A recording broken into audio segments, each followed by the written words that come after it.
Hey guys, welcome to Collider Movie Talk for movie fans. I'm your host, Ashley Mova, and this is The Daily Show. We give you all the latest news from the world of movies, plus some insight into what it all means. Leading off the show today is Mark Ellis. Welcome one and all to the best movie news show in the entire galaxy. I am Mark Ellis. You probably know me as the #1 ranked Scrabble player here at the studio. No way. Taking Absolute shots. fact, I got the gold medal right under this shirt to prove it. On today's show, we're going to speculate death in the Avengers world, and then we're going to talk about very exciting news coming out of Rotten Tomatoes. Lady Bird, you're perfect, just like me in word games. Ashley, who's joining me today? Jon Schnepp, what do you have to say about that? I gotta say, Lexula, son, Words with Friends. Sorry I had to quit all those games, Mark. It's on, dude. The gauntlet has been thrown. We're scrabbling it up. Perri Nemiroff, what are your thoughts? You're all underestimating me. I'm going to crush you in Scrabble, and then just in case I don't, I'll challenge you all to a crypto quote, and I'll definitely win because no one here at this table understands what that is. Crypto make dog. sense. I was like, what is she talking about? No, I thought the crypto quote might have been something referenced in the movie The Post, which I got to see last night. Can't talk too much about it yet, the new Steven Spielberg movie, but there was a Q&A with Meryl Streep, Tom Hanks, and Bradley Whitford afterwards, and man, they are really entertaining. So given all the events that you've seen in the news recently, I think The Post might be something you want to check out. The reviews will be up on both Collider and Schmoes no later this week, Perri? Next week? I believe it's next week. Yeah, okay. So you're more the embargo person, and I'm more the Scrabble talent of the bunch. So with that, I'm probably going to die before this episode is over, but we're also going to speculate possibly somebody in Avengers 4 dying, and this is from the mouth of somebody pretty important over the MCU. Yeesh. In a sprawling profile in Vanity Fair about the 10-year anniversary of Marvel Studios, the magazine revealed that after the conclusion of Avengers 4, at least some of the original characters who sit at the center of the billion-dollar Avengers team will be hanging up their capes and shields. Head honcho Kevin Feige also teased what's to come after Avengers 4, saying that they have about 20 completely different Marvel movies in development, with Avengers 4 acting as the finale to the MCU as we know it. He said, Avengers 4 will bring things you've never seen in superhero films, a finale. There will be 2 distinct periods, everything before Avengers 4 and everything after. I know it will not be in ways people are expecting. Mark, what do you think Kevin Feige means when he says Avengers 4 is a finale, and does it mean some of the Avengers will die? I think it does mean me's it gonna die? We is it gonna die? We don't know everybody that's kicking the bucket if anybody actually is yet, but I think that Kevin Feige is onto something. I do have to take some issue with what he said, that you never see a finale in superhero films. We've seen finales before, just never really in a Marvel film. Even when we thought that there might be harm brought to a main character, it doesn't pan out that way. We've seen a lot of injuries. We've seen a lot of people have, take hits and go down for a while, but they always make it back somehow. I don't think that's going to happen at the end of Avengers 4. But Schnepp, if you even talk about Infinity War, which is the next Avengers movie, we're getting Avengers ostensibly 3. Do you think we could see somebody kick the bucket as early as that, or are they going to save all this emotion for Avengers 4? I think some buckets are getting kicked in Infinity War, and then, I think, what he's saying when he says finale, he's talking about an over 20 film arc of stories that have been told, and that those stories will all be like cinch-sacked, is my guess, and that Phase 4 will be a totally different thing. That's what I'm hoping, because those are some pretty big words, and then in the same article, they're talking about how they've already laid out like 20 new films. So they're like, they already have 20 new films to come after Avengers Infinity War, and one of them we know is the second Spider-Man, which is also going to have those, effects fully seen because he's part of Avengers Infinity War and Avengers 4. So, I'm just excited to hear these kinds of comments coming from Kevin Feige, like so many years in advance before we ever going to see Avengers 4. It's like 2.5 years, right? Mm-hmm. It's like we've got a lot of other cool films to see. We've got Black Panther, we've got Captain Marvel, and once again, those films will also bridge some of these storytelling events. Who's going to die? My guess is it's probably going to be Iron Man. Because Captain America's not going anywhere, baby. See, I see Iron Man as being the one that might make a noble sacrifice, but it's harder for me to rectify losing Tony Stark when he has this on-again, off-again, now it appears again, on-again relationship with Pepper Potts. So anytime you have an emotional attachment to somebody that is like, oh no, they have a spouse or they have a loved one, it's harder to let them go. I thought they were using that angle in Avengers Age of Ultron to kill off Hawkeye and make it really emotional, because anytime they introduce you rescued a superhero's family halfway through the movie, you're like, oh, he ain't making it out alive. Hawkeye did survive that one, Perry. So I think Captain America, solo, we know he's flying by himself to all the big dances. He's going stag to prom because he was dating like a 100-year-old and she kicked the bucket. So now I think that it makes sense that Captain America might sacrifice himself for the greater good of everybody else. It's something that Cap always talks about. I think that Captain America is the odds-on favorite as of right now because you look at the newer characters we have here, like Schnepp referenced, Black Panther and Doctor Strange and Vision and Falcon. I think they're sticking around, if for no other reason, because their contracts are going to be up a lot later than the original core members that we started building this incredible franchise with. Perry, your thoughts? All right, yeah. The contract issue does push some characters on the more likely side and others not so much.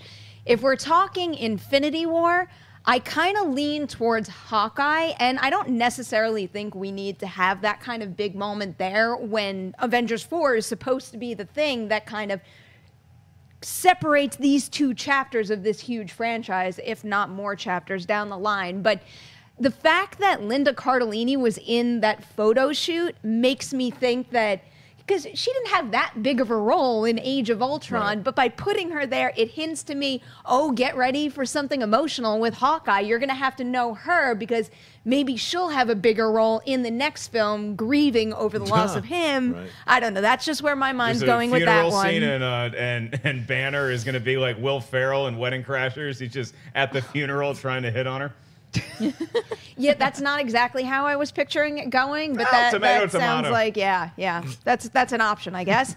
Then with Infinity War, I'm definitely leaning towards Captain America because to me, the idea of Iron Man dying doesn't sound satisfying is not the right word, but it doesn't sound like the best conclusion for that character. Whereas if his contract is up and he's not continuing on with this franchise, him kind of going off into the sunset and being able to just live happily with Pepper and quiet. I mean, even though it doesn't sound that realistic for a character who has to save the world to just hide out while other things are going on, but maybe if he's just funding the operation and takes a step back. Whereas with Captain America, the idea of him dying and getting to go on to the afterlife and be with Peggy Carter, that means something. And then also the fact that nobody else in the group is like Captain America. Nobody else has that mentality. So if he is gone, that forces someone else to take up that positivity and strength. And I kind of like that burden being put on new characters. You know what? Yeah, go ahead, Schnepp. I think what you just said made me think. I wonder, because there's a lot of clips that we've seen that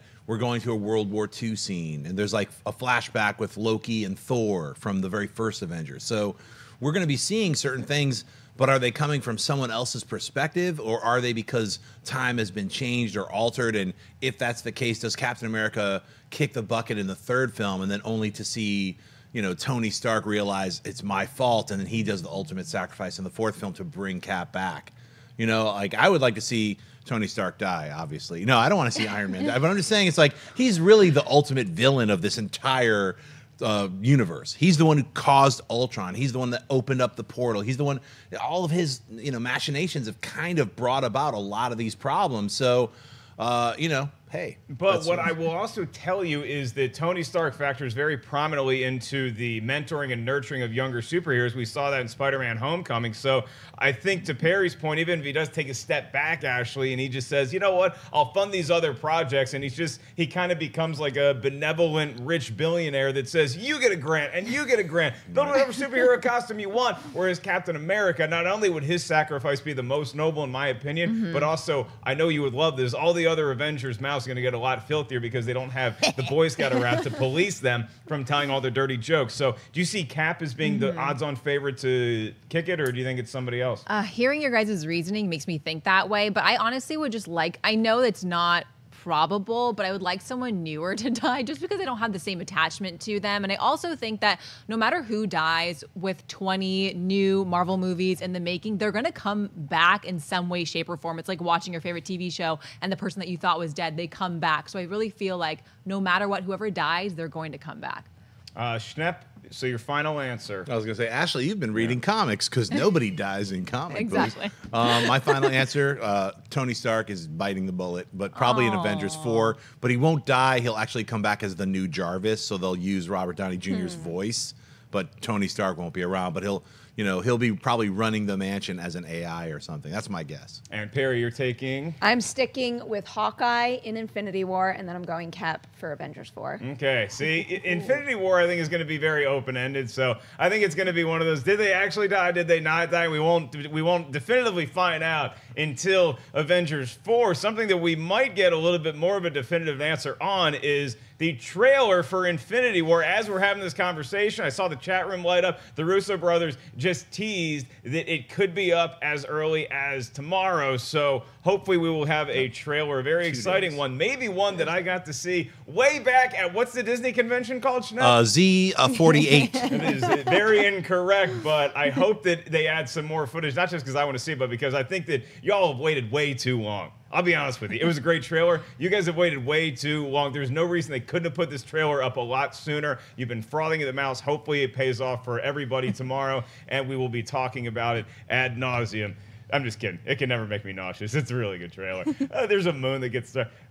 You watch Show off. Okay, Ooh, stop talking about next it. story where I don't think we have a trailer yet, but I think they started filming. While production has already begun on James Cameron's Avatars 2 and 3, the director recently revealed to Vanity Fair that if parts 2 and 3 don't do well at the box office, then Fox will not move forward on parts 4 and 5. Speaking about it all, Cameron said, "Let's face it, if Avatar 2 and 3 don't make enough money, there's not going to be a 4 and 5. They're fully encapsulated stories in and of themselves. It builds across the 5 films to a greater kind of meta-narrative, but they're fully formed films in their own right, unlike, say, the Lord of the Rings trilogy, where you really just had to sort of go, oh shit, all right, well, I guess I better come back next year." Watch your mouth, James. Excuse me. Even though that all worked out and everybody did. Schnepp, is there a chance Avatars 2 and 3 will bomb and we won't see parts 4 and 5? Is there a chance that they'll bomb? Sure, but never bet against Cameron. I mean, literally almost every single one of his films, everybody was like, Titanic, what a giant flop that movie's going to be. Ha ha, James, what? And then the box office champ, then Avatar, these blue people on a little earth, peaceful, what is this? It's going to be a gigantic flop. It costs all this money, massive, insane hit. So look, now you have all these kind of like baby hipsters hating on Avatar because, maybe they were like 11 and soiling their pants when the first movie came out. Look, it's a pretty good movie. People are like, it's just like Dances with Wolves. Why don't you relax and see it again? Look, the second one is not going to bomb. And the third one most definitely is not going to bomb. So I just forget about talking about it bombing. It's not going to open to like 40 million crickets. It's going to be a gigantic, massive hit.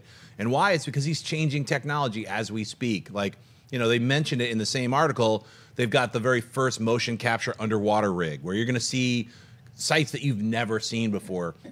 The special effects are going to be up to such a degree that it is an event film that everyone is going to be talking about more so than any other film.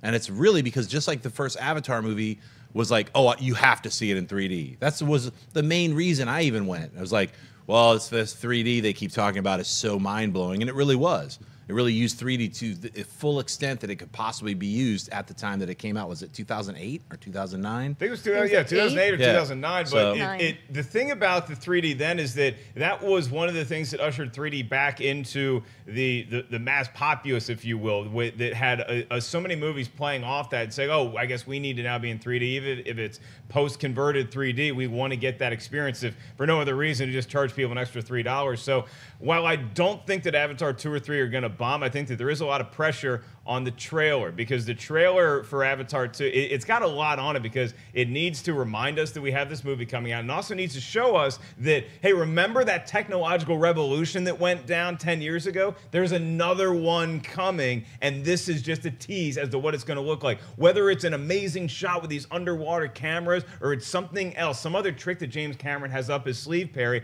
I think that trailer has to be such a gut punch and remind everybody, even if it doesn't tell us what the story from the first Avatar was, because I kind of get lost in thinking about, I saw that movie 3 or 4 times, and it's like, oh yeah, then that happened, then that happened. It was a little bit like Fern Gully, but I think that if this one comes out and it just shows us what a technological revolution is going to be again, it has no worry about flopping. Yeah, I don't think these are going to flop at all, but I'm definitely one of those people who saw and liked Avatar, but so many years later, I don't care. And the fact that we keep talking about it, it's like every time I just have to roll my eyes a little bit because it's been so long. And even though I really liked the first Avatar, I was never saying, oh, I need a new one right now. And then you have James Cameron for so many years talking about not just one sequel, but 4 sequels and all this money and all this new technology, and we never saw anything from it. And now we're at this point where it's actually happening, and I still don't care, but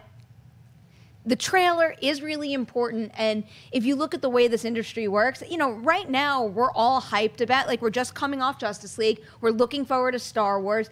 It's going to change for Avatar. And there's no doubt in my mind it will probably change for me as we get closer. But when we're this far out from Avatar 2, I'm still of that I don't really care. And this isn't one of my most anticipated movie mind frames. So I had 2 completely different reactions to this. First, I read these quotes and I'm like, good on you for making fully formed narratives and not something that relies on the next movie, because then you'd be shooting yourself in the foot if you didn't make enough money to warrant 4 and 5. And then it's also just what I said before. It's Cameron's been working on this for how many years, and he's making this how big at this point? And now all of a sudden he's saying, oh, well, don't worry, like, just in case it doesn't work out with 2 and 3, it's okay because they're fully formed. We don't really need 4 or 5. Right. So I'm kind of caught in the middle of whether to respect what he's saying because it's a smart business move, but also be like, after all that, come on, man. Schnepp, does that make it a little more acceptable in a weird way to audiences that you can just go see Avatar 2 and enjoy your theatrical experience as opposed to having to have all this connective tissue between the first one and the third one to the fourth one and the fifth one, that it's not going to be, oh, you need to see all of them at once to really get the full immersion experience. We're going to have a great standalone story in 2, and that's all you need to worry about. Yeah, well, I mean, I think Perri brought up some good points. This isn't a case like Blade Runner where I feel part of the audience, why they didn't go, is they felt like they needed to see the first movie, which was a box office bomb 35 years ago.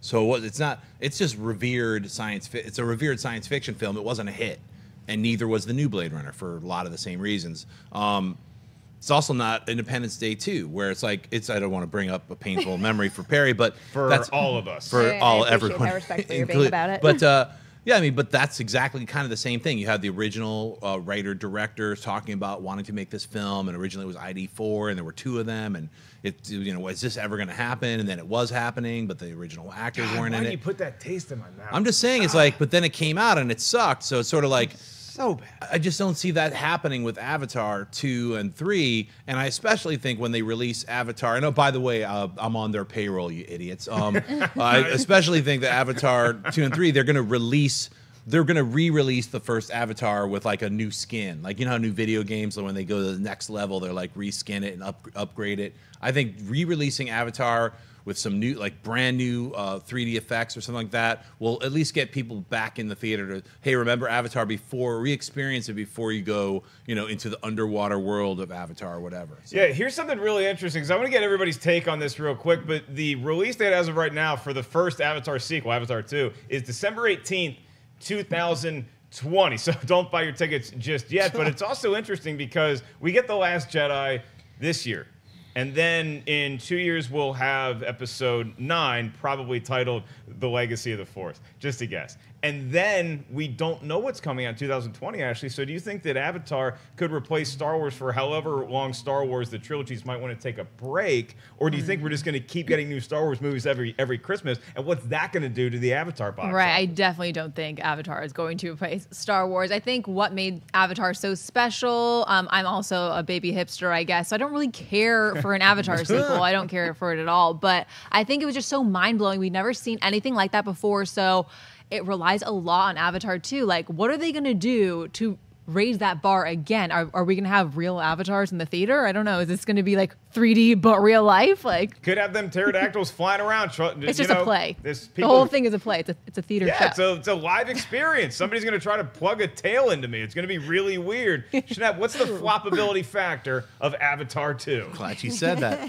The floppability factor. Something you came up with. That's right. The pre-production meetings are very important. Floppability factor of Avatar, -100. There's no way it's going to flop. So it looks like this.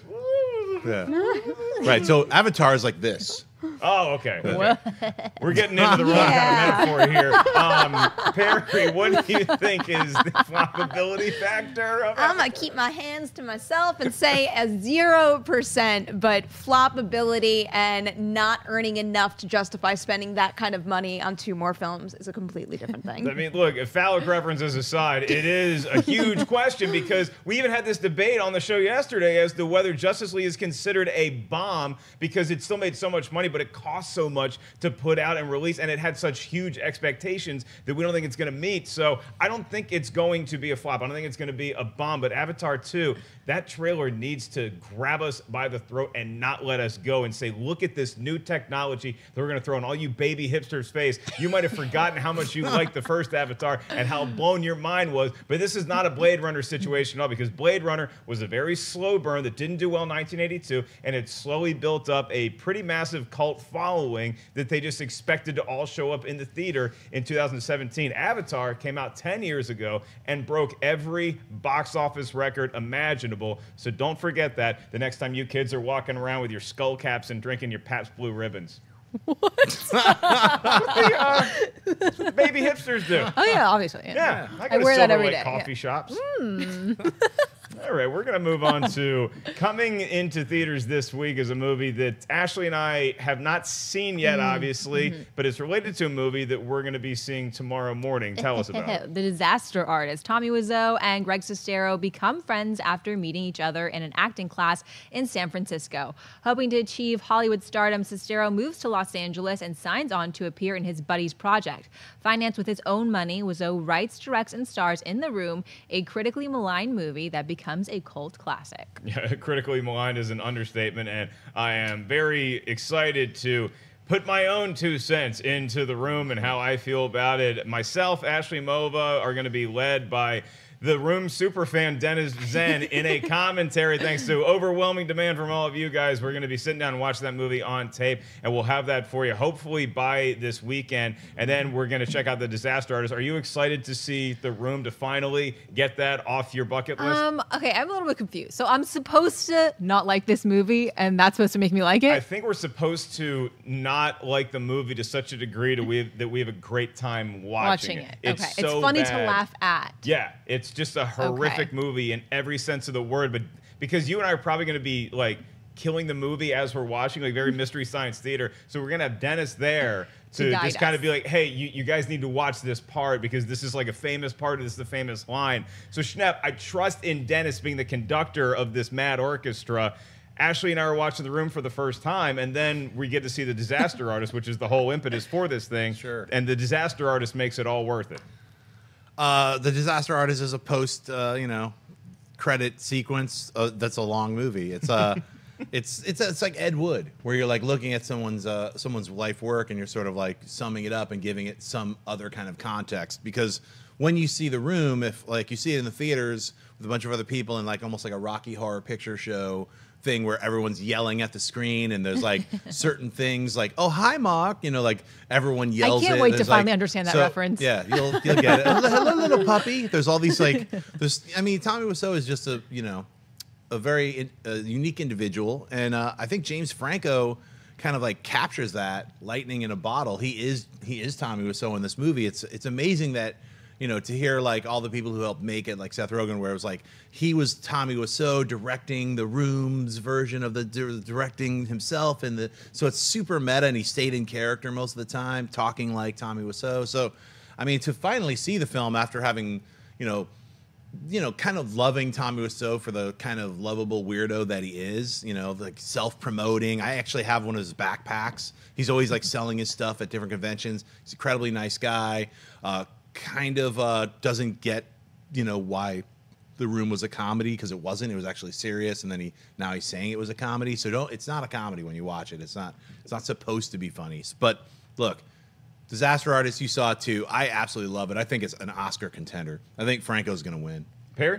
I wouldn't go that far, but I am kind of rooting for Franco to get a nomination because he is really good. He just won the Gotham Award, I think, too, for Best Actor. So maybe he's got a chance of at least getting a nomination. But you kind of nailed what I think The Disaster Artist does so well. And it's that idea of, I don't like laughing at things, but with The Room, you kind of can't help it because it is a terribly made movie. It is just so wrong in so many ways.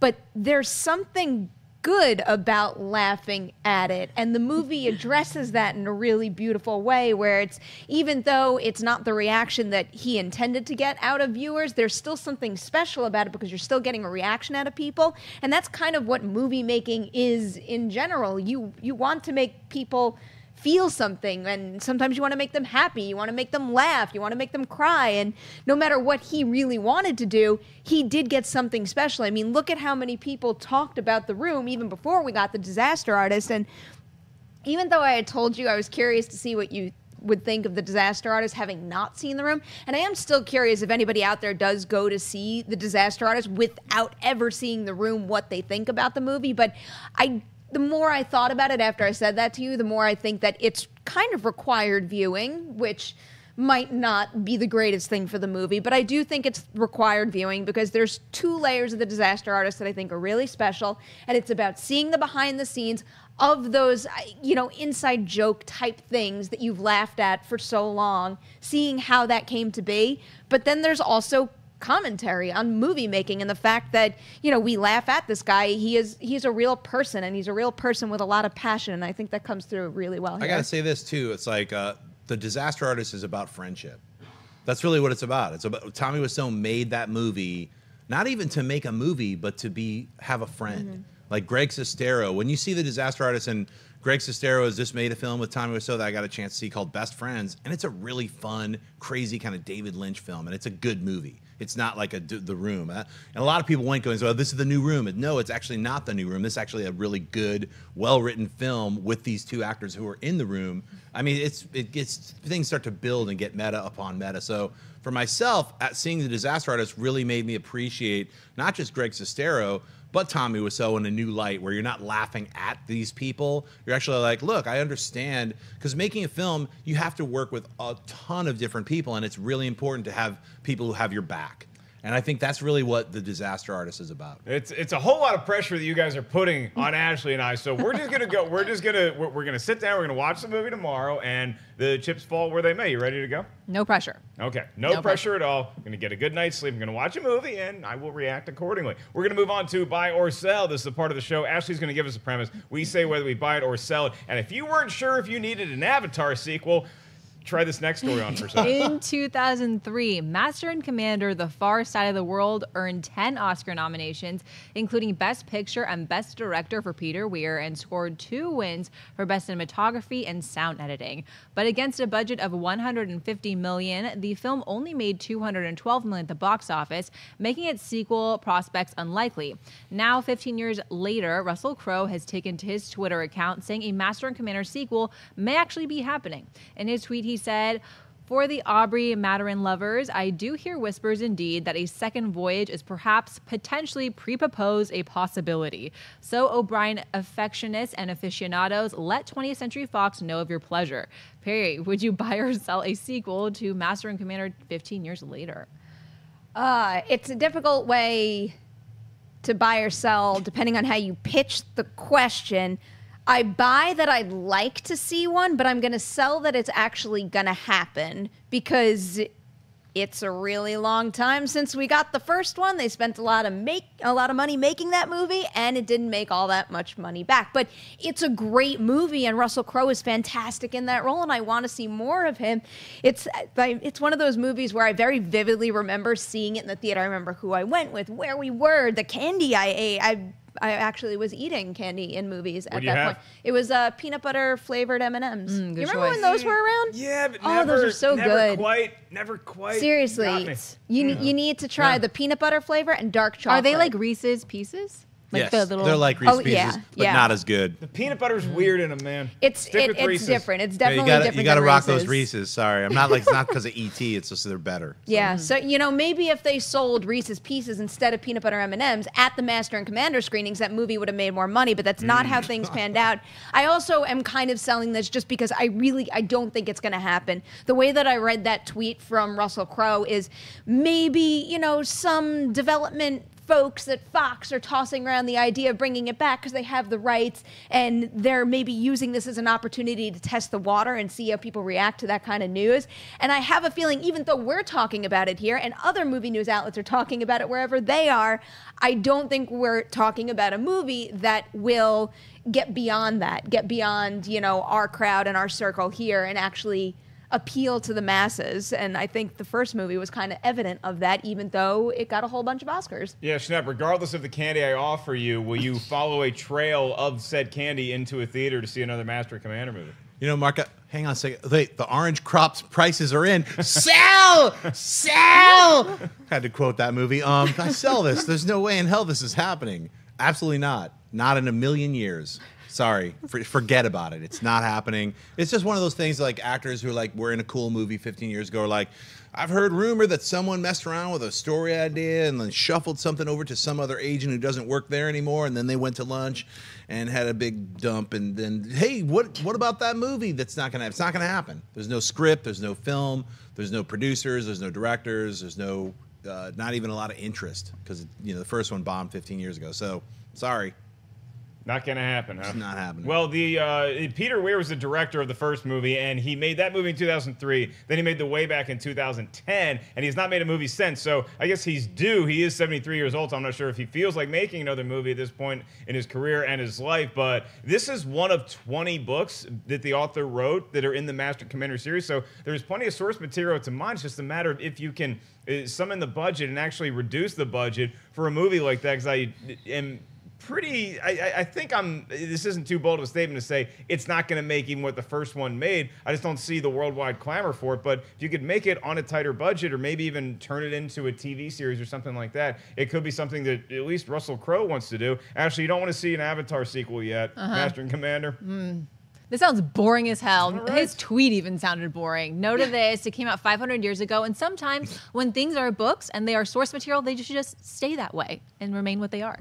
All right. Then we are going to move on to the next one that hopefully lands easier at the buy or sell table. While it's very hard to score a perfect 100% on Rotten Tomatoes, it's not impossible. In the history of the aggregator site, only one movie has scored a perfect 100, and that was Toy Story 2 with 163 reviews certified fresh. But now we have a new champion, and it comes in the form of Greta Gerwig's Lady Bird. The film now has 164 reviews, all of them fresh, giving the film a 100% fresh rating, as well as crowning it the best reviewed movie of all time. Mark, do you buy or sell a movie in the future being able to beat Lady Bird as the best reviewed movie of all time? Yeah, I think the movie's probably already come out, because let me just remind everybody again how Rotten Tomatoes works real quick, is that this doesn't mean that every critic in the world thinks that Lady Bird is a 10 out of 10, 100 out of 100 movie. It means that every critic so far of the 164 to review it have said that this is a fresh film, that this is at least a 3 out of 5 on their scale, or at least a 60%. That's what this score is indicative of, and to say that it's an achievement is not to dull it at all. That it's this and Toy Story 2, and I think that's about it. So it's pretty impressive what it's been able to do, but let's pretend Lady Bird hasn't come out with a score yet. Is anybody going to sign up and say that Toy Story 2 is the best reviewed movie of all time simply because it has that score attached to it? I don't think so. I also don't know who the asshole who would have given the first Toy Story or the third Toy Story a rotten review. Who was the one there's a couple of people on Rotten Tomatoes that just love to be contrarians, but even that person got won over by Lady Bird and by Toy Story 2. So hats off to Lady Bird. I need to check this movie out. Perri, have you had a chance to? I did. I saw it this week with my family, and it was an especially nice movie to see with my mother, because that was one of the most powerful storylines in this movie, was the relationship between Saoirse Ronan and Laurie Metcalf, who plays her mother in it. But I'm so happy to hear this news. And you explained explained the math that comes with getting a Rotten Tomatoes score. Nobody heard me. You shout the math into the void known as the internet, and nobody hears it. It's a very important thing to be aware of when you're looking at this Rotten Tomatoes score or any Rotten Tomatoes score out there. But really, what is it up to? 164 reviews? 164 reviews all think it's worth that really is a big deal. And I can understand why. I had only been hearing great things about Lady Bird leading up to me finally seeing it.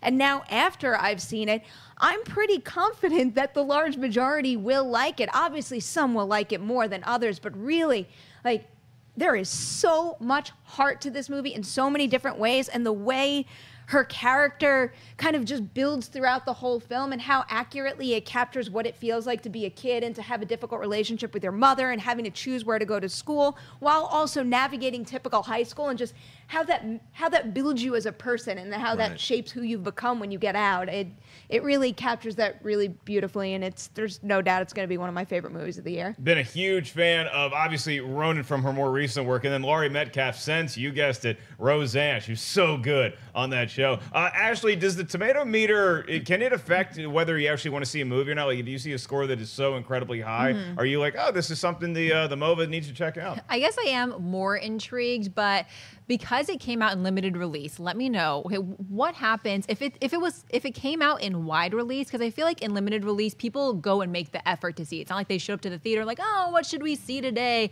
They went purposely to go see a specific movie. So if it came out in wide release, do you think that would have had like an effect on the numbers? These are Lady Bird fanboys and girls that are going to see like it. really want to go. I think the trailer looked great, so that they purposely went out to go see that movie specifically. Well, I figure most critics who have access or who are certified on Rotten Tomatoes are able to go see it at their whim, as opposed to like having to make the effort. I'm sure that some did, and it appears I'm gonna have to make the effort now too. But it usually, especially around this time of year, if you get a screener for Lady Bird, like a SAG screener, you can just sit in the comfort of your own home and watch it. And it is an impressive feat for a movie to be able to move somebody who's never seen it before, who hasn't heard much about it, just to be sitting at home, petting your cats, making coffee, and then also having this movie on and saying, are you describing what happened to Perri? I know, that's exactly what happened. Well, I mean, I didn't do that with Lady Bird, but I might have done that with Good Time last week. I could easily go on dog, and it's probably going to happen to a number of movies very soon at my apartment. Jon Schnepp, Lady Bird, you in based on this score?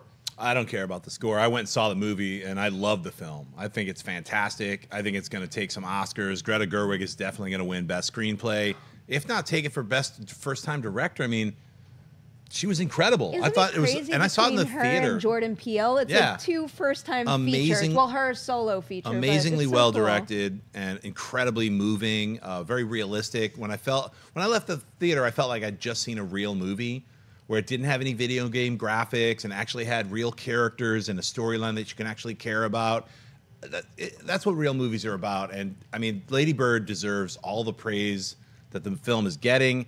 I feel it's like not only an Oscar contender right now, of all the films I've seen this year, it is the winner so far. So I still have at least 7 other movies that are on my list that I have to see, but that one right now is my top film. Like Coco winning Best Animated Film and Lady Bird winning the Oscar, sweeping it. Yeah, I mean, usually if you look at Rotten Tomatoes, you look to see not at the score first necessarily, you look at how many reviews, because if it's only 5 or 6 reviews, it doesn't really give you a good barometer for what the movie's going to do. And that's what I remember earlier this year when Get Out was doing so well. You start looking at the amount of reviews that are piling up, more and more people are getting on board with this movie, and that number's still staying really fresh. It's always so nice to be in the lead and have already seen a movie like y'all have with Lady Bird and say, no, we knew this for a little bit. I still have yet to experience it, but it's 100 on Rotten Tomatoes, so I imagine it probably has some Oscar caliber potential. Well, we have potential here at Collider Video. Sometimes we live up to it. Usually, I do what I can. But the young man here who really should be praised is that guy right over there, Jon Schnepp, hosting another landmark episode of Heroes yesterday. A daily tasty nugget for you guys. You get a new one coming out on Wednesday. Episode 200. We're hitting our number 200. As in comic books, you always make a big deal, so I got a lot of special guests for our special 200th episode. We got an all-new schmodown between the Wildberries and Only Stupid Answers, and of course, our top 50 superhero movies of all time keeps on rolling. You get a new one every morning leading all the way up to Christmas. We're just a little bit past Christmas. We're starting to get into some really good superhero movies and also some really good debates. And then also, don't forget, like we said, our review/commentary of The Room is going to be up later on this week, starring myself, Ashley Mova, and Dennis Zentz. Keep your eyes peeled for that. In the meantime, we are going to do live Twitter questions at the end of this show, so start tweeting us at Collider Video, and let's kick things off with a little mailbag. All right, Eric writes, as we head into the holiday season, what I like to call Oscar season, I see so many people yelling and screaming about either Justice League or Star Wars or both. Meanwhile, Lady Bird, The Disaster Artist, The Shape of Water, Dunkirk, Darkest Hour are all getting rave reviews. Will movie fans ever expand their views on other movies and start yelling and screaming about brilliant movies? Are truly cinematic movies not connected to a well-known property truly dead? No, I don't think that they're truly dead. I think it can be easy to feel that way, especially when you watch shows like We're as Guilty of It as Anybody Else that are going to talk more about the franchise-heavy movies, and that's the biggest news. And sometimes those are the ones that get me most excited. I mean, when we do our list of the most anticipated movies for next year, a lot of them are going to be the big-budget, the franchise movies, because A, that's what we know is coming out, and B, it's something that we have been anticipating for a long time. So it's fine to get excited about those movies, but not forget about these standalone films that also can really have an emotional impact and sometimes make a dent in the box office and the Oscars as well. Perri, you're no stranger to Mailbag. You do it most weekends. You're going to be doing it again this weekend. How do you feel about this question? It's a frustrating question, and I don't think the way that the question is posed is really fair. The idea of it being truly dead, just because it's never gonna die, and it's kind of always been this same balance between the big franchise blockbusters and the small independent movies that go on to win Oscars. And just, I mean, look at the amount of money those things make. It goes back to something that I've repeated quite a bit, and it's that when you have movies like Marvel, DC, Star Wars, they're making insane amounts of money because such a wide audience is actually going to see them, whereas these smaller movies have a bigger uphill battle because they don't have the legs of a previous movie that was a huge box office success to stand on. They're often original concepts that need to prove their worth before they get people to pay to see them. But, and I can use Lady Bird as a great example, especially because Mova brought up the release right now. When you look at how Lady Bird is coming out, it's going to be a genius move. One, because it already has all those reviews, and the fact that it's got all those strong reviews mean more Academy or whatever guild you want to talk about, voting members are going to purposely seek that thing out. And on top of that, now with this news about the Rotten Tomatoes score, I think more people are going to seek that movie out, just average moviegoers. So then you have the opportunity to expand and grow and make more money because it already made a ton of money in limited release. It had a great per theater average. So it's different levels of success. You can't really compare a movie that cost, let's say, $4.5 million to make, like Get Out, to something that cost $300 million to make, like Justice League. But that's how you wind up with those special gems, because yes, we are constantly talking about the bigger franchises, but we're also talking about those little successes. I mean, even look at like Moonlight and La La Land from last year. Just because it's not a success on that level does not mean it's not going to resonate and it's not going to be important years to come, quite like those franchise ones are. That's right. And Schnepp, I mean, it was even one of the movies listed in the question was Dunkirk, which had a bigger lead on everybody, and that did very well this summer. You have movies like Wonder that are currently in the box office that a lot of people are going to see. So it's not just the superhero movies. Do you feel like the tomato meter, as much as we might get sick of hearing about it, might actually help these smaller movies? Because whereas a lot of fans want to pin the lack of success for their big franchise movies on a low tomato meter, you can also be a smaller movie and say, look at our tomato meter. Now everybody wants to go see this. Definitely. I'm not saying anything about, you know, an aggregation site like Rotten Tomatoes where, like, if somebody wants to go and look and say, oh, it's rated fresh, I'll put that in my movie bucket list. I'm going to see that movie now. Oh, no one likes it, I'm not going to see it. That it doesn't affect you in some way, shape, or form. It's a groupthink type thing, which I'm usually against. But at least for smaller films, I think the Rotten Tomatoes film at least brings awareness because they don't have that budget or the way to get their ads on a bus or on the side of a billboard across the country. Maybe it's just in LA and New York, and the rest of everyone else doesn't even have any idea of what the film is. I just thought it'd come straight to Netflix. No, it's actually in theaters right now. We just don't have any money. So that's where review sites like Rotten Tomatoes and a lot of other online places can bring awareness. But the question is less about that to me and more about, like, you know, what we're always talking about Star Wars, we're always talking about all these superhero films. I host a superhero show that's based on superhero movies. Luckily, I love comic books, so it's not even a chore or I don't have to fake it. But guess what? That's just how it is. Unfortunately, like, I ran a show with Alicia Malone called Rewind. We love talking about old, incredible, amazing films. Nobody watched it. That's just the truth. Sorry, it sucks. Please bring back that show. No one cared. So, like, I'm not saying no one. About 12,000 of you watching this right now cared, but that's not enough in the world of YouTube views. And guess what? Movies cost money. So does this show. So I mean, everything costs money to make. So everything is living off the other thing. And guess what? I mean, I can't wait to see the Florida Project, but that's not breaking 100 million.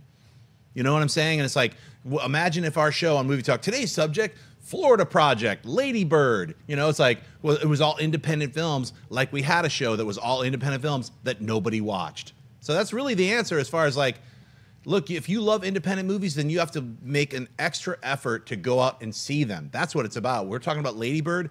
Go see that movie. When we talk about certain films that aren't in the giant blockbuster films of Avatar, Star Wars, or superhero films, we're talking about movies that we really think you should see. I mean, I think you should like do yourself a favor and go see these films. Every so often the chat room really makes you smile because when you brought up Rewind that you and Alicia hosted, it lit up with everybody saying, I watched Rewind. So it is nice to see so many fans out there. Definitely. And when you get to see a rundown like what we have today, I think it's a nice balance. That's what I strive to do on Movie Talk. And trust me, this show does cost some money because these H&M shirts aren't free, kids. So if you have some blockbusters up there, then you also have some more independent fare, some news about more independent fare coming up. I like having a mesh of the two. And then I like closing things off with a little question from a bluebird. Let's do one today. Ooh, one. We'll call okay. it an afternoon. Alexis Lopez writes, I haven't seen The Room yet, but do you believe in people setting the bar so low that it doesn't meet your low expectations? Oh, it could be like the reverse almost, where you get really hyped to see a movie and you're like, oh, it was good, but I don't see what everybody's raving about. We could see The Room tomorrow and say, well, yeah, it was bad, but it wasn't as bad as everybody's saying. Right. Or will we? I guess you could play that game with any sort of expectations. Sure. If I tell you guys you are going to laugh your asses off the entire time because it's so bad, you might not. You might not find that stuff funny. But, I mean, my personal experience was that I had heard about how bad The Room was, but how much fun folks had watching it. And I actually watched it by myself one time. With your cat? Well, for the first time. Actually, I didn't have Dewey at that time, but I watched it by myself in the privacy of my own apartment, in the quiet, without a whole audience all around me, and I found it pretty funny. So I'll leave it at that for you guys. But I do think something not meeting expectations is a truth in any movie and a truth in life in general. See, what I'm worried about is that I usually hate watching bad performances. Like, I don't like going to the theater. I don't like watching plays because I get nervous if like I don't want anybody to like blow a line. Like, it just makes me very uncomfortable. There's the very rare exception that I'll be at a comedy club and I'll see somebody on stage at an open mic and it's somebody who was a dick to me 10 or 15 years ago and they're bombing and I love and relish every second of it. That's very, very few and far between. So do you think that the disaster artist or somebody like me or The Room is going to actually make me be like, oh, I feel bad for this guy? Or is it just going to open the floodgates and we're just going to have a great There's no cringy moments, really. I mean, it's like it's just like a lot of actors who, aren't that good.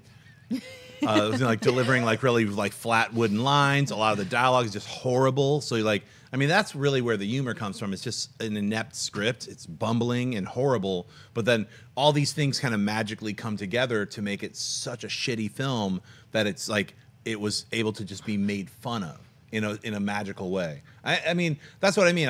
It really is a bad movie. I mean, and Tommy Wiseau is a very strange dude, but you got to give him the credit for like, look, man, he runs some clothing store in San Francisco, and then he because a friend of his, he didn't have the will to do this on his own, but because he found someone, maybe it was like, well, we could team up or whatever. It's whatever. You got to see the disaster artist, but when you see The Room, you don't need to know any of that stuff. Really, all you need to know is it's a horrible movie. Yeah, hey, some people, they just want to get a rise out of you. Some people, they just want to know that they left you with an impression of themselves. We came here to entertain you. We leave here. We aggravated you. Sometimes it means the same to performers. That is all for Collider Movie Talk. I want to thank everybody for joining us. Ashley, Jon Schnepp, Perri Nemiroff. Make sure you guys check out Mailbag Heroes this weekend. And in the meantime, we are going to go prepare and argue over Jiffy Pop versus Orville Redenbacher. Bye, Mock.